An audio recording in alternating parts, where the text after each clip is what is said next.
Hi అండి, good evening.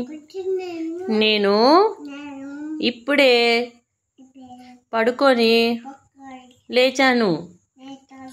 లేచేసరికి అమ్మ బోండా చేసింది. కారం చట్నీ, ఉల్లిగడ్డ, బోండా పెట్టుకొని వేడి వేడిగా ఈవినింగ్ స్నాక్స్ తింటున్నా. మరి మీరేం తిన్నారు? బయట వాన పడుతుంది. ఓకే, మరి కామెంట్ చేయండి. నేను తింటున్నాను.